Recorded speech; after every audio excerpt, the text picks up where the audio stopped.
Hari ini, Hari membuat kerupuk. Ibu Hamdatul Aisyah dibantu tetangganya membuat kerupuk berbahan ikan khas desa mereka. Desa Lepasan, Kecamatan Bakumpai, Kabupaten Barito Kuala. Ikan yang berlimpah dimanfaatkan para perempuan di desa mereka menjadi panganan kerupuk. Tapi itu dulu. Dalam beberapa tahun terakhir, ikan tak lagi berlimpah. Sulit untuk mencari ikan. Jangankan untuk dijadikan bahan membuat kerupuk. Untuk memenuhi penghasilan sehari-hari dari menjual hasil tangkapan ikan ke pasar saja sudah semakin berkurang. Bahkan ikan pipih yang menjadi ikan endemik daerah ini kini sudah masuk kategori langka, hingga pemerintah daerah setempat melarang untuk mengambil ikan tersebut. Tangkapan ikan yang tak lagi berlimpah seperti dulu membuat pemenuhan pasokan bahan baku ikan untuk membuat kerupuk pun terpaksa harus mereka beli dari pasar.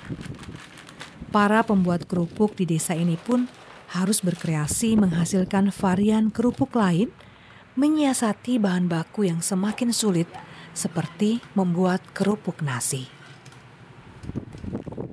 Jadi kami dulu tuh istilahnya tangkapan sendiri lah istilahnya ikannya kan. Baik pipih dulu kan sebelum dilarang. Karena dulu pipih, ikan sanggang, ikan arwana juga dulu di sini masih ada.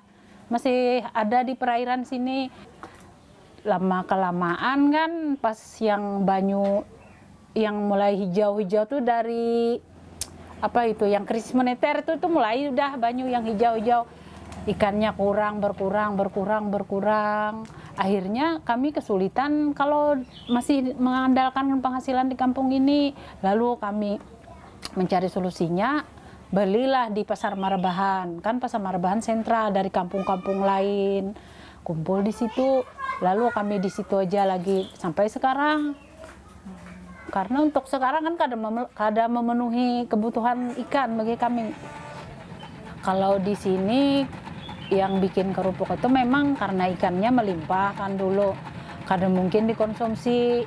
Pasarnya juga dulu kan sunyi, Marabahan, nggak ada akses ke Banjarmasin atau ke lain-lain kan melalui kapal. Kapal aja dulu kan jarang ada. Lalu berpikir kan kayak nenek-nenek kami itu dulu bikin kerupuk untuk menggunakan hasil tangkapan itu. Nah, kalau jenis ikan kan dulu kalau prioritas kami di sini ikan pipih. Setelah pemerintah mengeluarkan pelarangan, lalu kami berpikir apalagi kan solusinya, itu kan pencarian kami, mata pencarian kami. Sedangkan jadi nelayan sudah kada mungkin. Jadi petani sawahnya rusak-rusak terus kan. Mengerjakan yang kayu-kayu itu kan sudah ada yang ilegal luging itu kan kada kawal lagi. Kami otomatis berpikir kami caranya. Lalu ada pemikiran untuk membuat kerupuk yang lain daripada yang pipih itu. Lalu kami berpikir di sini karena bani ada juga melimpah ruah di sini kan. Lalu kami berpikir untuk membuat kerupuk nasi, cuman nasinya dari nasi yang bagus, yang dimasak sendiri. Dari berasnya beras lokal.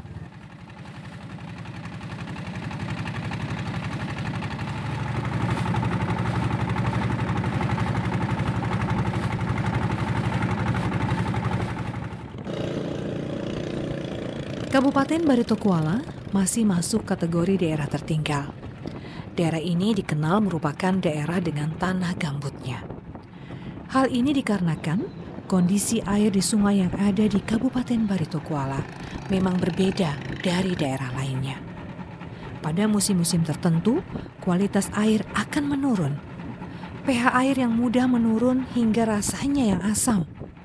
Warnanya yang keruh, ditambah dugaan pencemaran akibat pertambangan, perkebunan, dan industri lainnya, mengakibatkan ikan-ikan di kawasan ini seolah memilih menjauh mencari tempat lain. Berkurangnya produksi ikan juga diakibatkan penangkapan ikan dengan menggunakan setrum.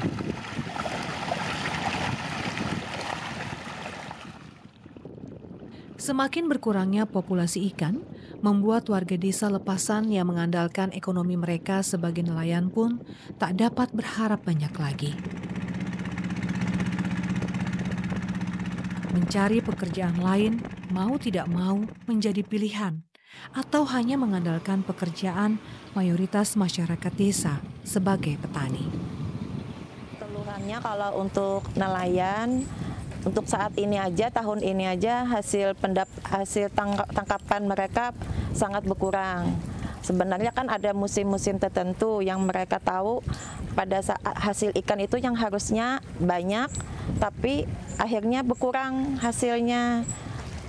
Yang biasanya mereka dapat sekali berangkat itu bisa ada yang sampai 100 kilo, itu bisa sekitar 50 kilo aja hasil tangkapan untuk nelayan.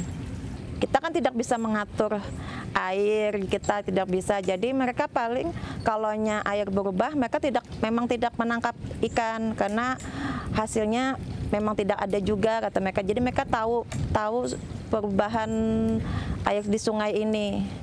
Kalaunya saat air ini tidak hasil tangkapannya tidak memungkinkan dapat, mereka lebih ke tani dulu. Misalnya musim tanam, mereka bertanam. Nah setelah itu baru menangkap ikan. Setelah selesai musim tanam atau musim panen, tetap aja mereka menangkap ikan. Tapi sekitar di sini enggak yang sampai, biasanya kan nelayan di sini mereka menangkap ikan sampai ke hulu sana. Karena mereka tahu ini bukan musim ikan, jadi mereka menangkapnya di sini-sini aja, di perairan dekat sini.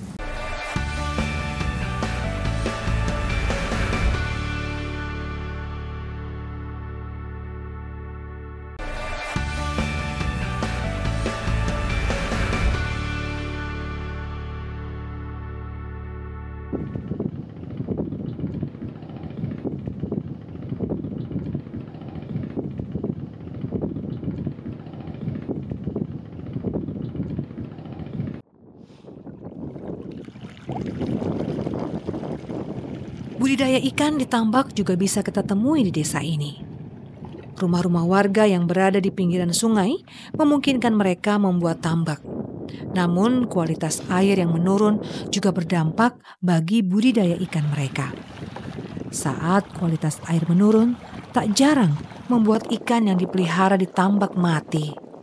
Tidak itu saja, luasan lahan yang terbatas juga membuat mereka kesulitan untuk mengembangkan tambak mereka. Ya, sudah berapa lama keramba apung ini? Ulun jalan 8 tahun, Pak. 8 tahun. Oh ya. Terus selain masalah, kenapa tuh setiap musim awal penghujan kualitas air menurun? Selain itu apa lagi masalahnya? Itu Pak, untuk kita mengembangkan usaha kita keterbatasan lahan sudah.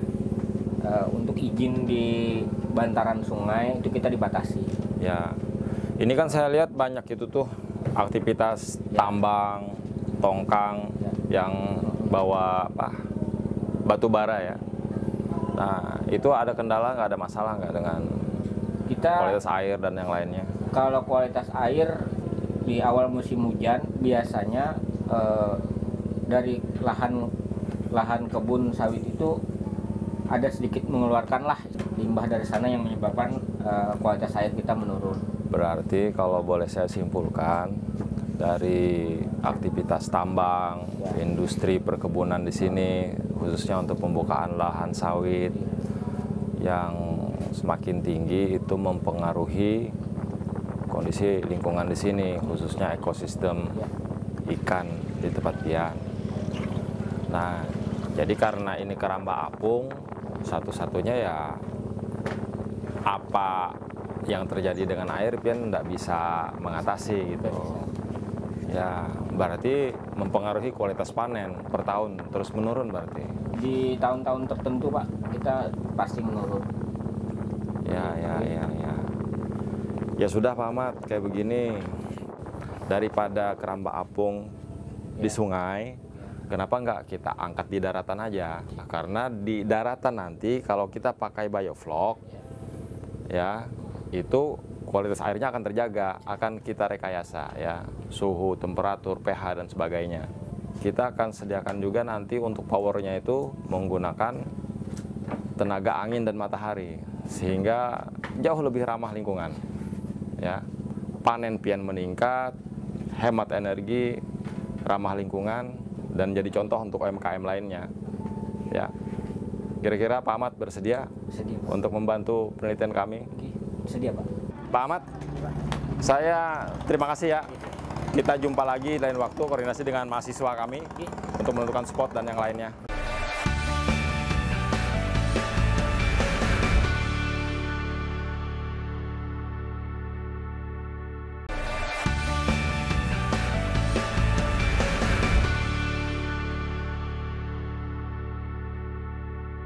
Mobil listrik, tapi kalau UMKM dengan waktu yang singkat kita bisa langsung arahkan plan mobile kita untuk sementara ini adalah bioflok aquaculture atau hidroponik. Yang endingnya nanti mungkin harapannya banyak teknik budidaya yang diperkenalkan guna mencapai keberlanjutan sumber daya alam dan perikanan serta meningkatkan kesejahteraan masyarakat yang bergantung pada sektor perikanan. Salah satunya sistem bioflok. Sistem ini memang bukan hal yang baru.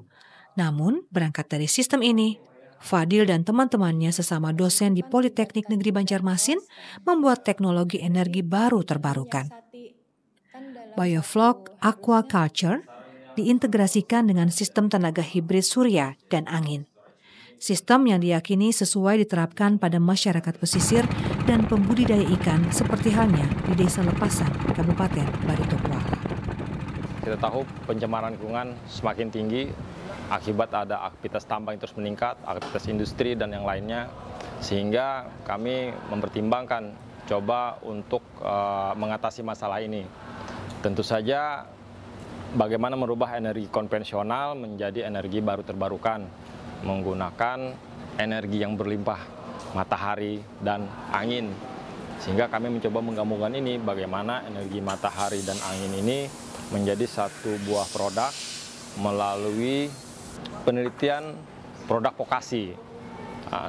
Dengan nama produk kami adalah Mobile Power Station berbasis sistem tenaga hibrid surya dan angin yang akan kami terapkan nantinya itu ke daerah pesisir nelayan, ke desa-desa tertinggal yang bisa untuk UMKM setempat yang membutuhkan energi yang murah, bersih, dan ramah lingkungan. Salah satu contoh misal pengembangan yang kami sedang lakukan adalah Smart Fisheries Industry atau perikanan cerdas yang membutuhkan energi ramah lingkungan dilengkapi dengan IoT atau Internet of Things.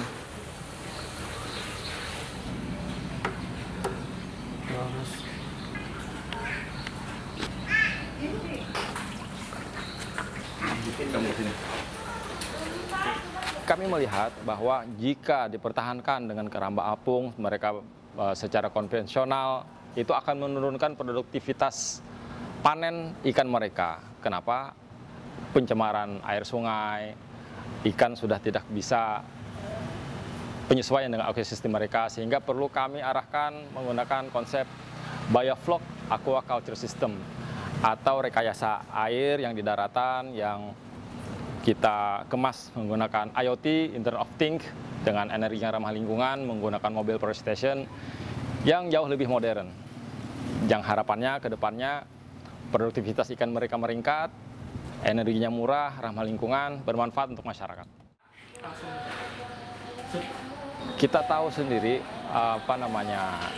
ikan ini salah satu kebutuhan daripada ikannya adalah oksigen. Mereka butuh 1 ke 24 jam selama panen oksigen mereka tercukupi.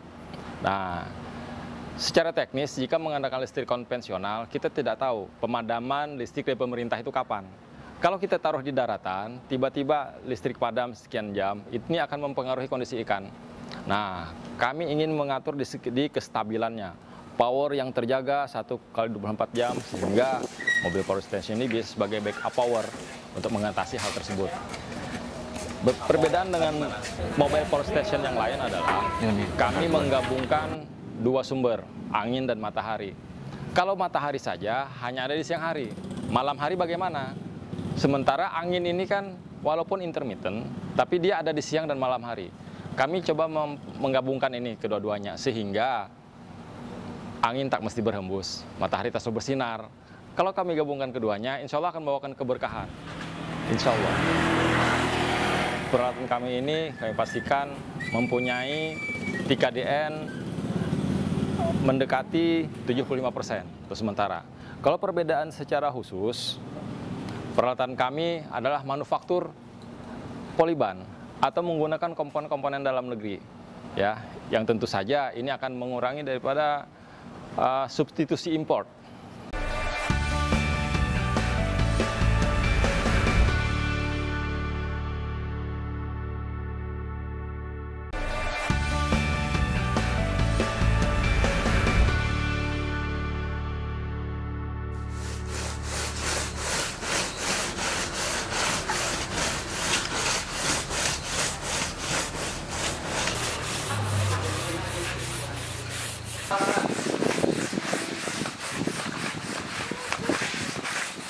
Sebagai bagian dari pengabdian kepada masyarakat sebagai dosen, Fadil dan teman-temannya membuat sebuah sistem tenaga hibrid surya dan angin menunjang penerapan budidaya dengan bioblok.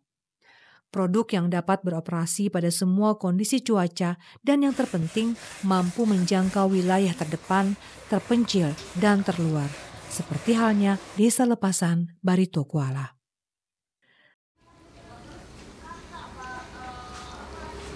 Rahmatillah, salah satu nelayan dan pembudidaya ikan di Desa Lepasan, mendapat kesempatan untuk memanfaatkan hasil penelitian yang dilakukan Fadil dan kawan-kawan.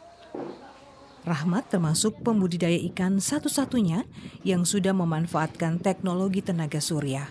Karenanya, inovasi yang ditawarkan Fadil disambutnya dengan tangan terbuka. Rahmatillah, putra asli daerah yang sebelumnya sempat melanglang ke daerah lain untuk mengenyam pendidikan sebagai sarjana komputer. Ia mengaku harus kembali ke desanya karena sulit mencari pekerjaan. Namun, hal ini tidak disesalinya karena ia masih bisa meneruskan usaha yang dilakukan orang tuanya dengan sentuhan teknologi. Penemuan Fadil bak gayung bersambut baginya yang ingin mengembangkan perikanan di desanya. Setelah diperkenalkan tentang sistem bioblok menggunakan sistem hybrid kelistrikan yang ramah lingkungan, kita coba aplikasikan di sini dengan uji coba. Dan alhamdulillah saat ini tidak ada kendala. Di daerah ini di suatu musim sering terjadi perubahan pH air yang dapat mengganggu kita di budidaya di sungai. Dengan sistem bioblok kita dapat menjaga air itu karena dapat kita olah atau kita treatment.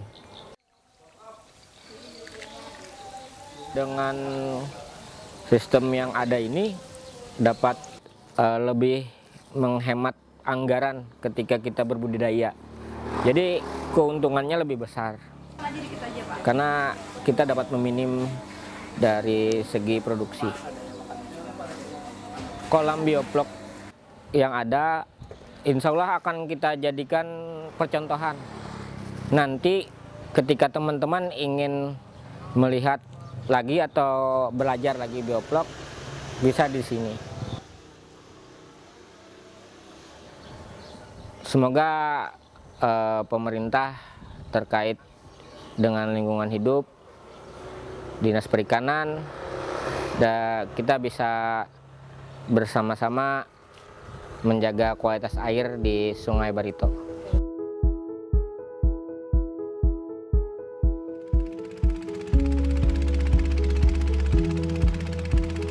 Penemuan ini memang belum selesai, karena tujuan akhir adalah penerapan smart fishery industry atau perikanan cerdas. Bukan hanya menerapkan energi ramah lingkungan dan murah serta mereduksi pencemaran yang terjadi. Para nelayan diharapkan dapat menerapkan pembudidayaan ikan secara digital. Asa seorang Fadil untuk sebuah desa tertinggal. Kita tahu Kalimantan Selatan adalah salah satu aktivitas tambangnya lumayan tinggi, aktivitas industri juga tinggi, sehingga pencemaran lingkungan juga semakin tinggi. Kita tahu semua hal itu bukan cuma di Kalimantan Selatan, tapi ini adalah global warming yang harus semua stakeholder semua ini ikut ambil bagian untuk mengatasi hal itu. Nah, kami di Poliban mencoba mengembangkan alat ini sehingga kami bisa mengatasi hal itu. Energi yang murah, ramah lingkungan akan mereduksi pencemaran ini. Kedepannya akan sangat murah sekali ya. Kita tahu sendiri dulu sebagai salah contoh, solar cell itu dulu mahal sekali, sekarang jauh lebih murah. Atau contoh lainnya, handphone dulu hanya orang kelas menengah ke atas, sekarang semua kalangan masyarakat bisa menggunakannya. Nah, termasuk mobile power station ini. Karena kami saat ini baru membangun satu buah prototype, ya, kami pastikan ketika masuk ke mass production dengan skala tingkat kesiapan teknologi 9 misal, itu harganya pasti akan jauh lebih murah.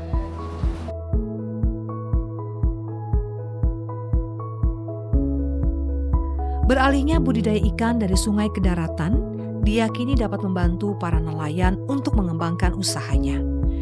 Tidak ada lagi masalah kualitas air yang menurun, biaya operasional, dan lahan yang terbatas. Penerapan sistem hybrid foldable menjadi teknologi ramah lingkungan dan mengajak para pembudidaya untuk melek teknologi yang bermuara pada peningkatan kesejahteraan masyarakat di daerah tertinggal.